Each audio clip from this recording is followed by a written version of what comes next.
Hello everyone. If you like what I'm doing here, please consider subscribing, liking, and commenting. It would really help the channel out quite a bit. Thank you very much.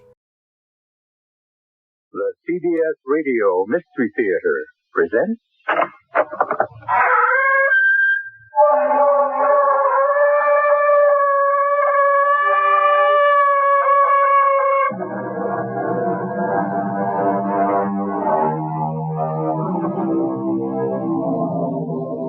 Come in. Welcome. I'm E.G. Marshall. So many stories I've passed along to you. So many stories of so many kinds. But again and again, I come back to what we began with, the Gothic tale. What is Gothic? There are 100 definitions. One of the ones I like best is a style noted by a gloomy setting, grotesque or violent events, and an atmosphere of degeneration and decay. Does this narrative fit the bill? I leave you to judge that for yourselves.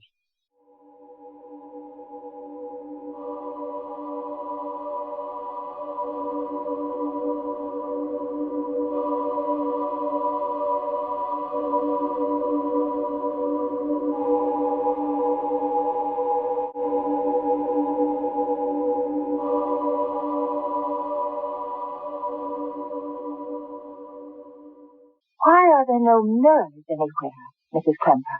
If you want a mirror, I'm sure it can be arranged, Miss Falkirk, so long as you keep it in your room. I didn't plan to carry it about. I wouldn't. It's the one thing Mr. Royston won't stand for. Why? I don't ask. And if you're wise, neither will you.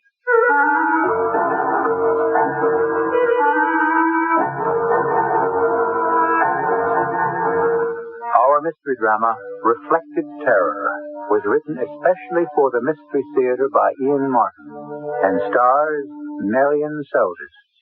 I'll be back shortly with Act One.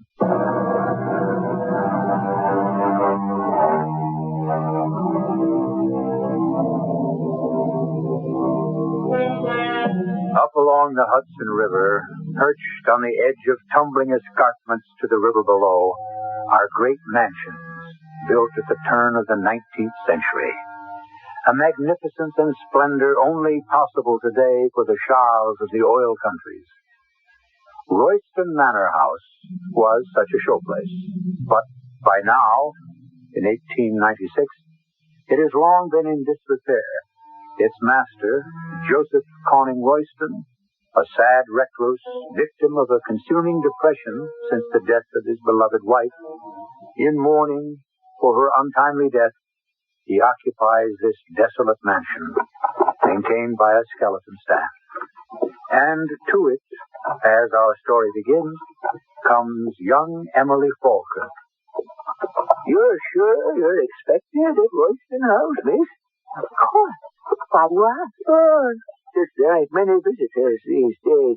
Hey, up, Betsy! Not like the old days. The old days? Before the madam died. Used to be coachman there myself. It was something. Balls, garden parties, all them fancy folk from New York swarming up here all the time. But no one comes anymore. That big old mansion might as well be a tomb, ma'am. Nobody there but Mr. Royston, his poor old mother, foreigners, the Clempers, the dogs, and maybe the Madam Ghost. Ghost? Maybe that's what drove Master James away. Master James? That'd be Mr. Royston's son. Fine young fella, Master James. Been gone near 5 years by now. Gone? Left after his father came back. Never hit it off too well, them two didn't. I must be boring you with all this small talk. No, you're not. You see, I'm going there to take up a position. Oh, so that'd be to replace little old Mrs. Benson, the nurse for Mrs. Royston's mother. I believe that's how it would be. I think that's the name Mr. Royston mentioned in his letter. He did mention her name, did he? Oh, yes. What? Why do you ask? Oh, no reason at all. No reason. This is the beginning of the estate, the part lies outside the walls. It's getting so dark, I can't see it. Is that the house? Way up on the hill? That'd be the gatehouse, ma'am. Nobody lives up there anymore except those damn dogs. What dog? Oh, guard dogs, they are. Fierce as wild animals. What's a guard, I don't know. Otto's the only one who can get near them. That would be Otto Klemper. Him. And what is he? A gardener? Once was. Still is, I reckon, though not much is kept up. Damn dogs smell us coming. They sound so fierce. They are. Not the best of company. Maybe that's why Mrs. Benson left. She didn't leave, miss. She died. How? She tumbled off the cliff up there down to the river. And was drowned. And she wasn't that lucky. Much a rock down there. What a terrible accident. If it was. What do you mean? I saw her face when we brought her to the coroners, and she looked like she was running from something. A devil, maybe. Those hounds out of hell.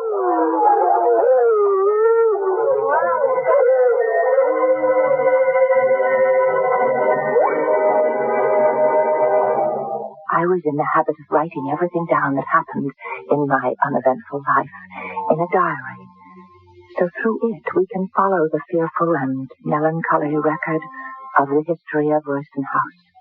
It began, as you have heard, and continued with my actual arrival in that great, grey, fieldstone monstrosity, with its terraces and balconies hanging in space over the terrifying drop to the bosom of the Hudson, and the jagged rocks that line its shore far below. Well, here we are, miss. Let me help you down. Oh, thank you. I can manage. Right you are. I'll get your baggage off and into the house. Oh, hello, Mrs. Clamper. Arthur, you can put this Falkirk badge in the servants' hall. I think you know the way. Well, as long as the dogs ain't around. Otto has put them away. Miss Falkirk? Yes. I'm Mrs. Klemper, Mr. Royston's housekeeper. How do you do? And Mr. Royston has asked me to excuse him for not meeting you directly or sending someone, but he has given me orders that he would like to meet you as soon as you arrive. Shall we go in the house? Oh, I should like to go to my room for a moment and freshen up. Are my bags... There is no need to print. You look perfectly serviceable, and your bags will be taken care of. But I'm a mess after the train ride and the carriage. Please step in. Well, yes, but just let me straighten my hat or fix my hair a little. We don't stand on much ceremony at Royston House, Miss Falkirk. Please, Mrs. Trember, just let me glance in a hall mirror. Where... There isn't one. You'll find few mirrors here. Why? Mr. Royston doesn't like them. That would be good reason enough for you, Miss Falkirk. Who is it? Mrs. Klemper, sir. Miss Falkirk has arrived. Oh, come in, by all means. Miss Falkirk? Yes? I hope you'll forgive me not meeting you at the train. Some affairs delayed me. Oh, I found my way all right. So I see. You may leave us now, Mrs. Klemper. Don't you want me to take her to meet your mother and get settled in? Now, that can wait for a moment. I'll take her to meet my mother myself. Very well, sir. You know best. Sit down, Miss Falkirk, please. Thank you. May I offer you a glass of sherry? No, thank you. I don't drink. It's very wise of you. I told you in my letters I was not looking for any fly-by-night flibbity-gibbet of a girl afraid of being isolated. I don't think I'm a flibbity-gibbet. As for being afraid of being isolated, I agreed to come here for a year's trial. If it gets too lonely, I won't complain. I'll stick by my bargain. Splendid. I applaud you, my dear. It's not going to be easy. You didn't give me the impression that your mother was so difficult. Mother? Why should I? I'm sure you'll find her quite tractable. And considering her age, not a hard invalid to manage at all. As a matter of fact, why don't we go and meet her right now? Oh, I'd like that. All right, then, come along. She's just over in the next wing. Now, why is that? Why did she leave the gaslight on in the hall? I have a lamp. Come, turn it off for me. Yes, sir, but why won't we need it to see? I told you I have a kerosene lamp. Now do as I say. Yes, sir. That's better. Can't abide light ever since. And I can't abide it. Here, we go down this corridor. Do you have bad eyes, sir? What? You said you couldn't abide light. Oh, did I? Well, I'm sure I have my reasons, which I don't intend to give you. I'm sorry, I didn't mean to pry. Well, don't ever in this house. Ignorance is bliss. This is Mother's door here.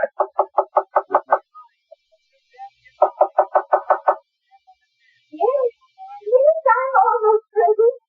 Just wait a minute. It's Joseph, Mother. Can you spare us a moment? Oh, yeah. But I suppose so. Only just a moment, you understand? I don't know what I was expecting. Certainly not what I saw. From the sound of her voice, Mrs. Royston had seemed a cultivated, civilized woman. But that was not what opened the door. She looked like, I don't know, the White Queen in Alice of the Looking Glass, perhaps. Her wasted face, which must have been quite handsome, was pale as paper, and her hair was a mad bird's nest of wisps and snaggles. She looked like a corpse, save for her eyes, a bright and startling blue, which shone even in the shadowed light like chips of aquamarine. Eyes that were empty behind the sparkle, the eyes of a madwoman. Polly, he let you out. He let you out. Mother, this isn't Polly. It's Miss Emily Falkirk who's come to take care of you. I might have known it was a trick. She looks like Polly. Do you try to look like her? I don't know who Polly is. She was my wife. What? Where is she? You know, Mother, Polly has been dead for a long time. And Mrs. Benson, a short time. Oh, where is she? Is she dead? Mrs. Benson had to leave us, Mother. That's why we engaged Miss Falkirk. To guard me? To help you. Nobody wants to help me, Joseph, you know that. I am a voice crying in the wilderness. Mother, please. Who will listen? No one will listen.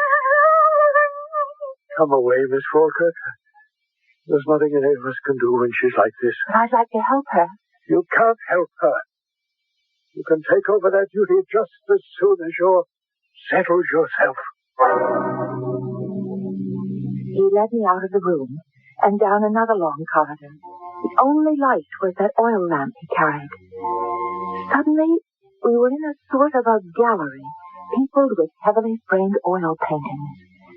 Before one of them, he stopped, lifting the lamp. For the moment, he seemed to have forgotten that I was with him.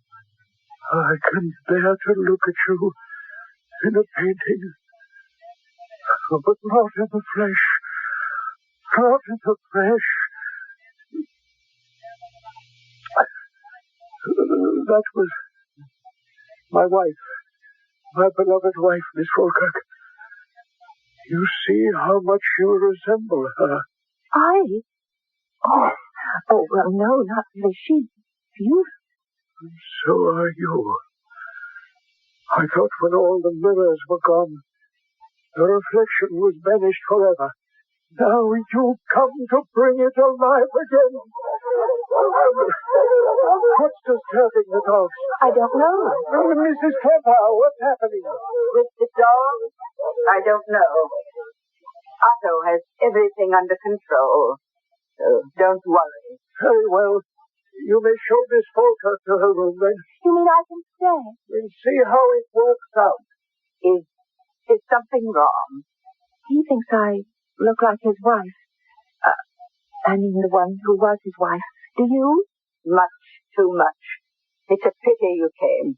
Better you leave the first moment you can. But I need the job. How can I?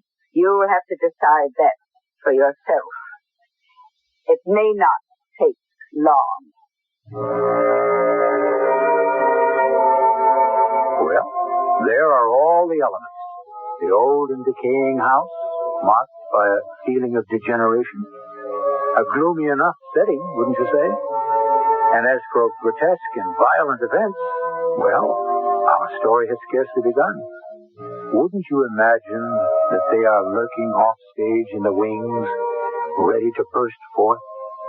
But the proof of that must wait until I return shortly with Act Two.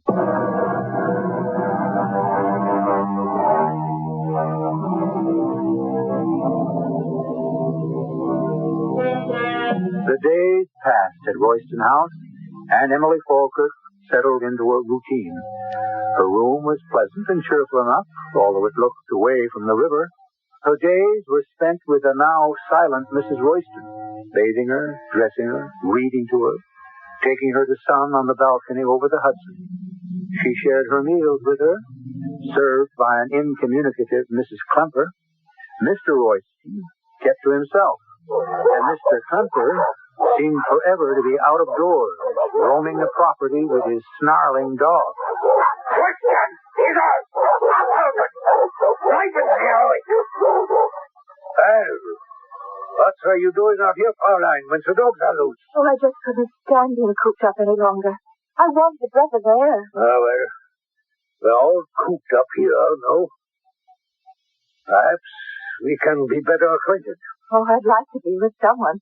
It's very lonely here. Well, then come. I will walk you to the gazebo.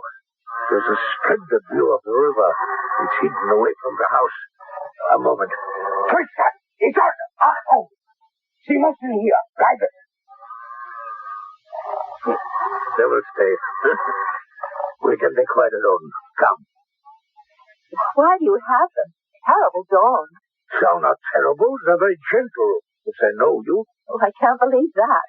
But I'll show you. Tristan, it's out. Come see here. Give me your hand. Oh, I'm not sure They must have your scent. Don't be afraid. So, right. Ein Freund. Nichts vergessen. No, you're right. Where do you go? Yes. Oh, they still make me very nervous. No need. They will never touch you again unless I say so, or anyone else with you. I would not have them harm you in any case. Thank you. I appreciate that. You will have a chance to show that in a moment. What do you mean? Once we are alone. Mr. Klemper. Oh, no. You don't think that I... Let me go. Your wife... What she does not know will not hurt her. No, you can't do that to her, not to your wife. That cold iceberg. When I saw you arrive, I knew you were what I needed. Oh, what was that? The dogs. There must be a stranger on the property. They would have stayed when I ordered. What is everyone so afraid of here at Royston House? If you mind your own business, you will never have to know. And you and I will complete ours at a more favorable time. I seem to have flushed the game. I'll go and find out. As I scurried back to the house, I wondered who the intruder on the grounds might be. But I didn't meet anyone in the house. And after checking my patient to see that she was still napping, on my way back to my own room, I stopped again before the portrait of Mrs. Royston. You do look like her. Oh, Mrs. Klemper, I didn't know you were there. More than one doesn't know how careful I come and go. Oh, you startled me. You say I look like her. Well, is that a good likeness? Fair. It favors her quite a bit. She looks so young. She was a good deal older when she died. How did she die? She was in Africa with the master on a trip around the world. And she caught dengue fever, I think they call it. Oh, how awful. When was this? 5 years ago. He was terribly in love with her, wasn't he? Oh, his whole life was wrapped up in her. More's the pity. He was blind to anything else. But we haven't time for chatter. Why aren't you with your patient? Mrs. Royston is having her nap. You should be with her. Why? What are you afraid that she might do? I didn't say I was afraid she would do anything. But you are, somehow. Everyone is afraid in this house. Everyone is a sort of prisoner, aren't they?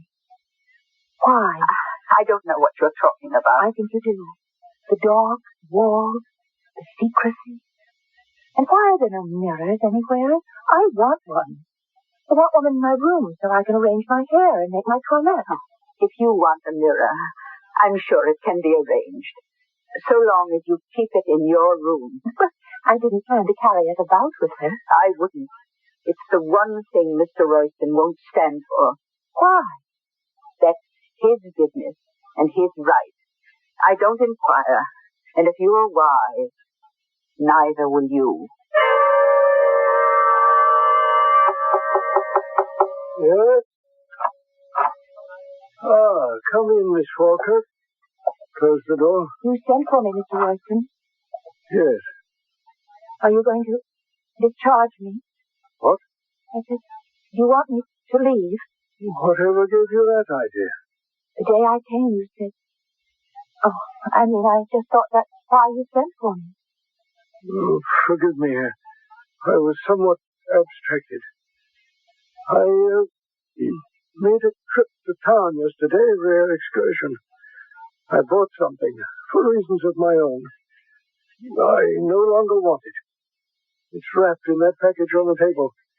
You may have it if you want. What is it, Mr. Royston?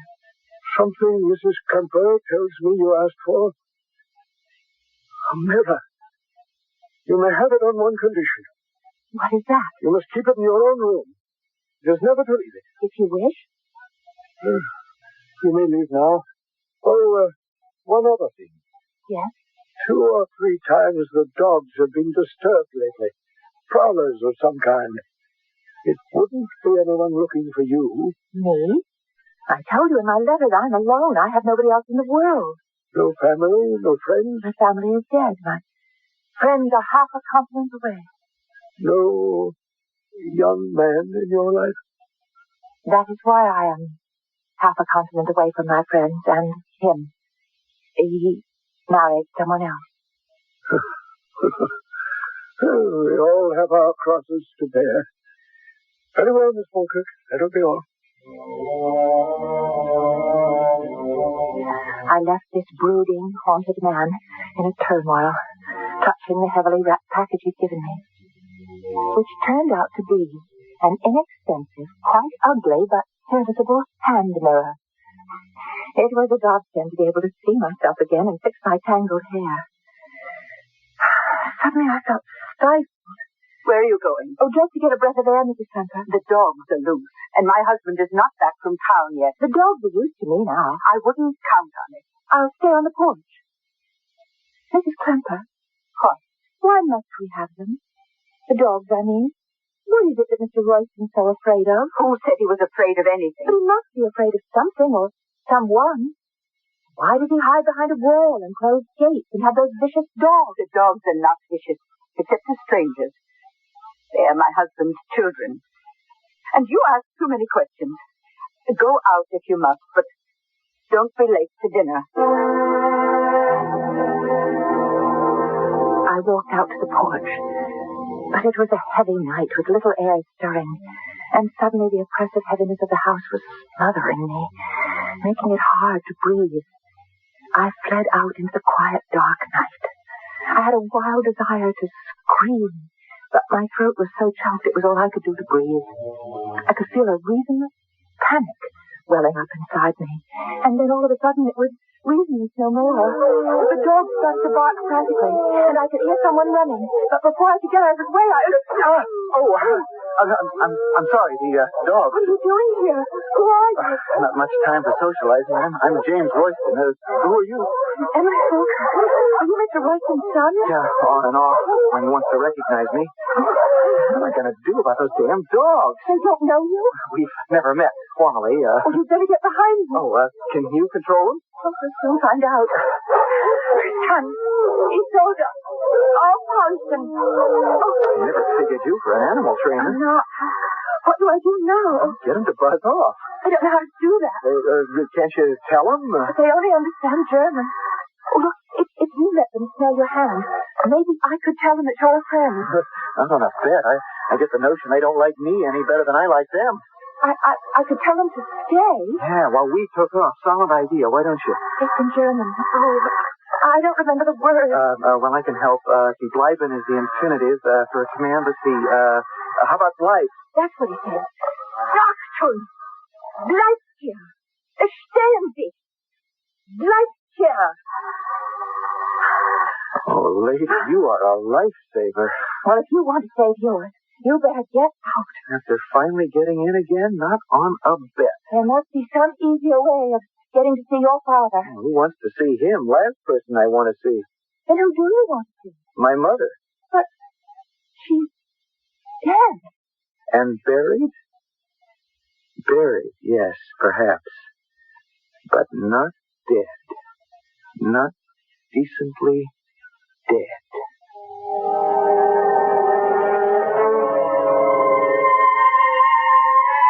Now, there's a statement to conjure with. Buried but not decently dead. Who is this strange intruder that Emily has saved from the savage guard dogs? Is his name really James Royston? And is he actually her employer's son? I shall return shortly with Act 3.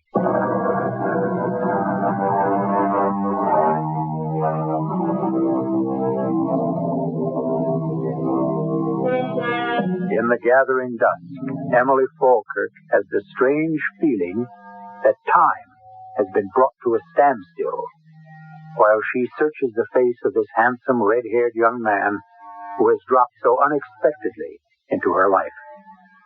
And in spite of all sensible alarm signals ringing in her head, her heart tells her paradoxically to trust him, no matter how odd his statements. But time can be held still only so long. What do you mean, not decently dead? I've searched half the world, and I've yet to find my mother's grave. Mr. Royston, if that's who you are, I don't think I'm the one you need to talk to. This is something between your father and yourself. Wrong. He's doing everything he can to keep me out. Why? Because of what I might find out.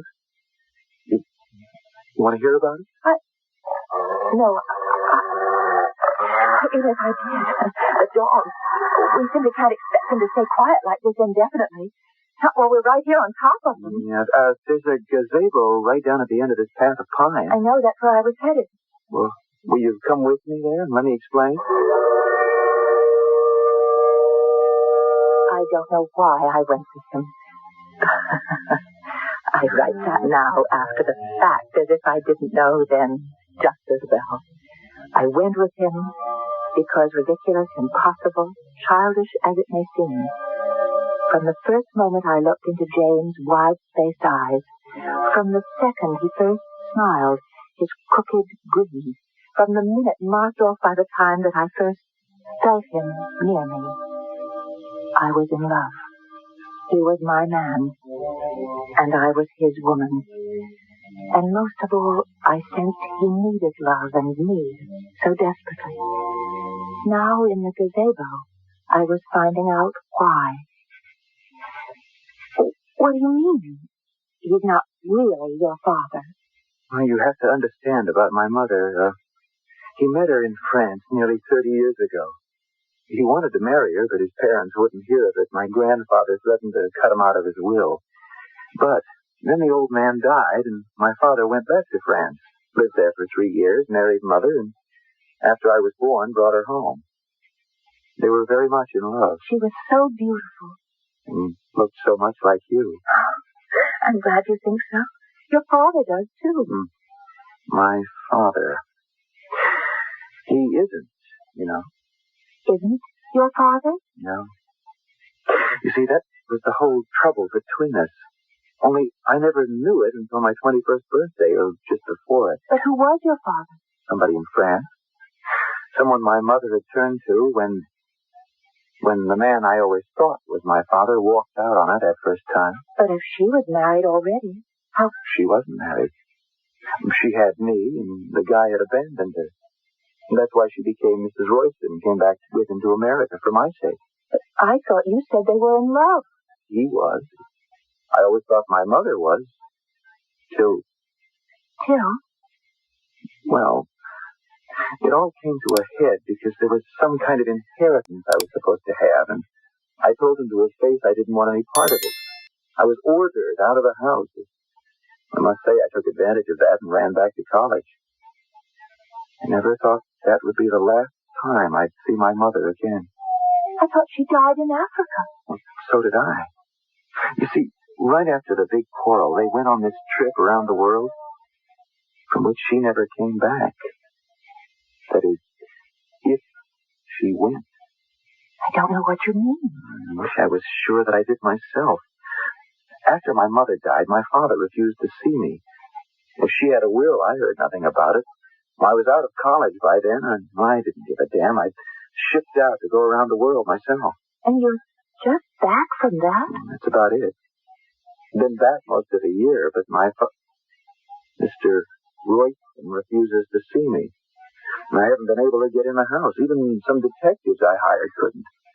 That's when I decided to make a try myself. You know, there's more than one old tree around the property I knew I could climb in by. But didn't you know about the dog? Take some chances in life. Why did you want to come back here, knowing that you weren't wanted? Because I have every reason to believe that my mother didn't just die. I think she was murdered. But even if that were true, how could you prove it? Listen to me, Emily. When I was in Africa, I went to Dar el Salaam, where my mother was supposed to have died. There was no grave, no record. No one knew about her death. In every port I called on, I checked steamship records of the boats she was supposed to have traveled on with my father. No record. Only on the transatlantic liner that left America did I find a listing of Mr. and Mrs. Royston. And you think... You don't mean that somehow he might have... Oh, that she might have fallen overboard? No, I don't think that at all. Then what? I don't think my mother ever left this house. I think she was dead before that trip even began. Oh, you can't believe that. How? I think he killed her. Oh, that's sick. That's ridiculous. What could he have done with... I mean, what... What did he do with her body? That's what I want to find out. I think he buried her somewhere inside the house. Oh, how could you even imagine such a thing? It isn't imagination. Look, this is a letter I received from Bunny shortly after her death. Who? Oh, excuse me, Mrs. Benson. Mrs. Benson, the lady who had my job before me. Yeah, and she had another one before that. She was my nurse and later housekeeper for many years till my mother died. Now, let me read you just a few lines. Let's see, here. So many dark, secret things since the bright years when you were growing up, Jimbo. And now this awful justification of all my buried suspicions since my dear Polly died. You see, my mother's name was Paulette. By sheer accident, I was able to get into her old room. And how they've changed. Why? My dearest boy, I shudder to say this, but I am afraid, deathly afraid, that it is because she never left them. You must come home and see for yourself. I cannot, dare not say any more till then. By the time I received this letter, Bunty was dead. James, what is it you want from me? I want you to help me get into that house so I can see for myself. But if that's the part of the house that's locked up... Look, I have a key. My mother gave it to me. I don't know. I have no right to. And besides, the dog... Now is the perfect time while the dogs are quiet. But how do I know I can trust you? I mean, a stranger. You don't. Except I don't believe you and I feel strangers to each other. Not anymore. No. No. But if we are to move, it must be... Oh, it's too late. Why? That must be Mr. Clemper coming back. The dogs are welcoming him. Now, all I suspect is true. You're the last person to welcome me. Well, if I can't get inside, there's only one other chance. But will you take this key, Emily? To get into your mother's apartment? Yes. But what could I find? What would I look for? Well, there was more in the letter than I read. In my mother's bedroom, There was a great double door with mirrors leading to a small dressing room. The door was on the wall opposite the windows. Let me know if it's still there. Here, you can write me or send a message at this address. Oh, I don't know. Please, promise. Somehow I know I can count on you. Then we're fated to meet again and again.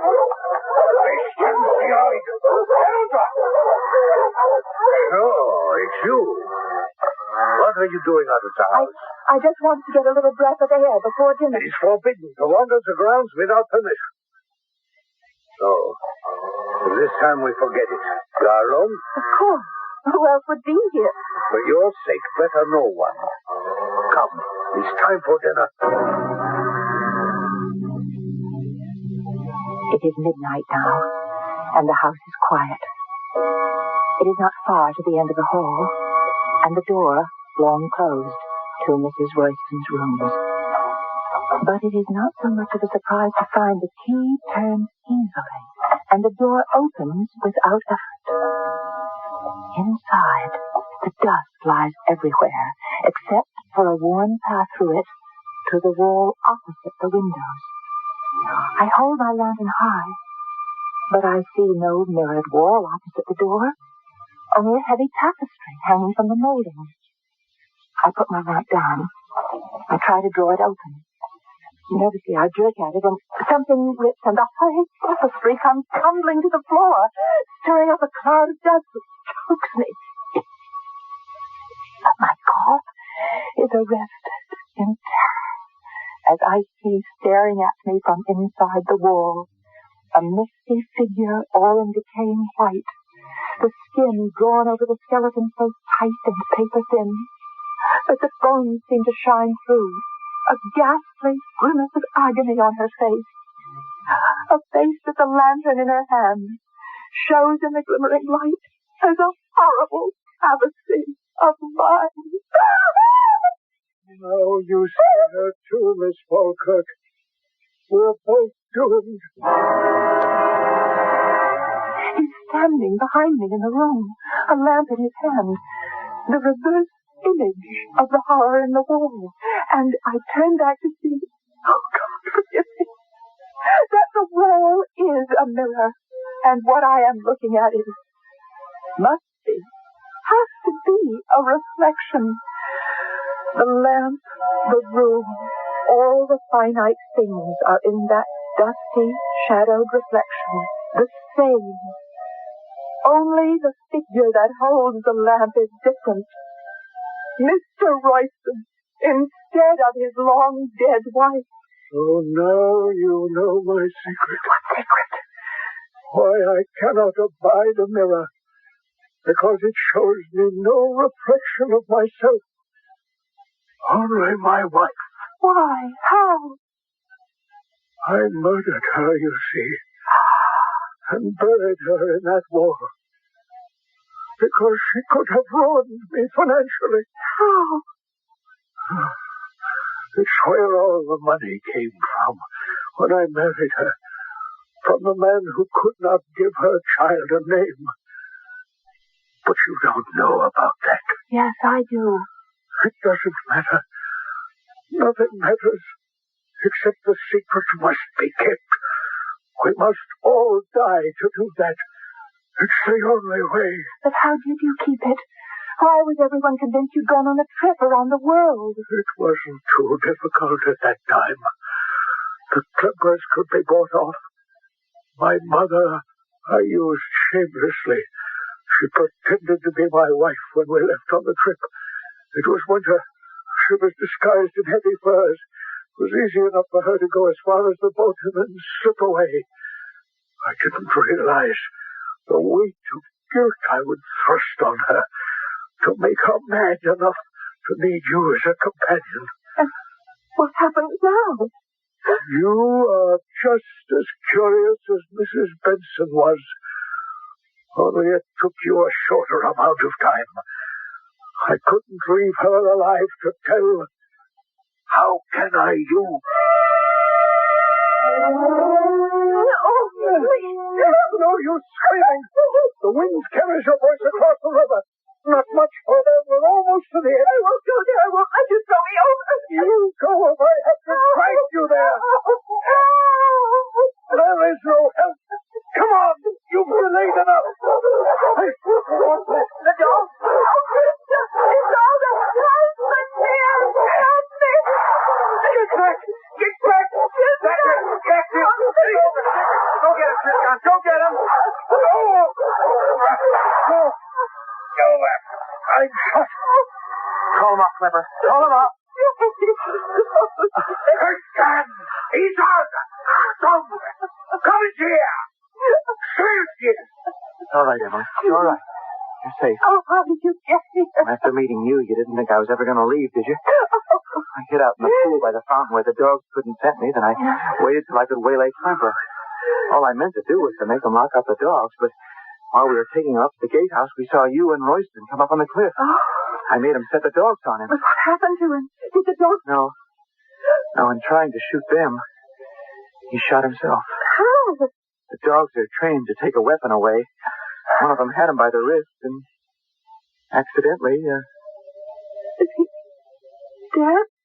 I hope so. Oh, James, how could you? Well, because if he isn't, for what he tried to do to you, I might have killed him with my bare hands. He was dead. And there is only one footnote to the story. The idea of a man who could never see his own reflection, only that of the woman he murdered, haunted me. When Mr. Royston was laid out, I took the mirror from my room, and I sneaked into the one where he lay. And holding the mirror before him, the only reflection in it was his waxen face in the sleep of death. And I hope, beyond the curtain, that his wife's restless soul has found its own peace at last.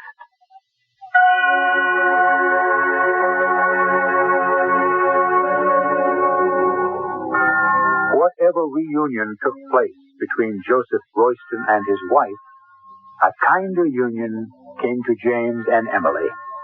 Within a year, they were married and lived happily ever after. So, what better words to wind up this tale than those of Sir Philip Sidney about sleep, the poor man's wealth, the prisoner's release, the indifferent judge between the high and the low. I'll be back shortly.